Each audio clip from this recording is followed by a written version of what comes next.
হলো কথায় কথা দুষ্টমি করে স্ত্রী যদি স্বামীকে ভাই ডাকে, স্বামী যদি স্ত্রীকে বোন ডাকে, ভাই বোন ডাকাটা শরীয়তের দৃষ্টিতে জায়েজ নাকি না জায়েজ? আমাদের সমাজে মহব্বতের চোটে আমরা যে আরো কত কিছু করি, অনেকে এই কাম করে যে স্বামী তার স্ত্রীকে কি বলে, বোন ডাকে, আবার স্ত্রী তার স্বামীকে ভাই ডাকে। আবু দাউদের এক হাদিস থেকে আমরা জানতে পারি যে এক ব্যক্তি নবী করিম সাল্লাল্লাহু আলাইহি সাল্লামের যুগে তার সময় এরকম, তিনি পুরুষ ছিলেন, তার স্ত্রীকে তিনি বোন ডেকেছেন, হে বোন আমার, এরকম বলেছেন। তো এই ডাক শুনে নবী করিম সাল্লাল্লাহু আলাইহি সাল্লাম তাকে নিষেধ করেছেন যে এভাবে ডাকবা না। অতএব স্বামী স্ত্রী একে অন্যকে কি ডাকবে না, ভাই বোন বলে ডাকবে। যদি সন্তান থাকে তাহলে অমুকের বাপ অমুকের মা বলবে।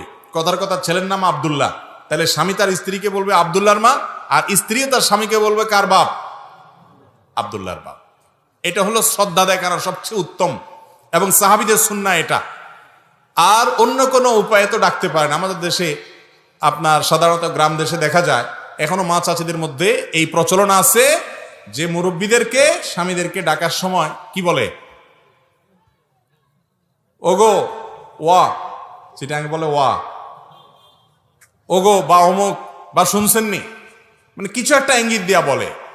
তো নাম ধরা জায়েজ আছে কিনা সেটা আরেক বিষয়। নাম ধরা হাদিসের আলোকে কোনো নিষেধ বিষয় না, কিন্তু কোনো সমাজে বড়দেরকে নাম ধরাটা যদি বেয়াদবি মনে হয়, অসম্মান মনে হয়, তাহলে সেটা অবশ্যই করবে না। এটা ওরফের উপর নির্ভর করবে, প্রচলনের উপর নির্ভর করবে।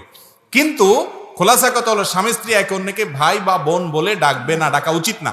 কিন্তু যদি ডাকে এর কারণে যে আবার বিবাহ ভেঙে যাবে ব্যাপারটা সেরকমও না, এরকম করা উচিত না।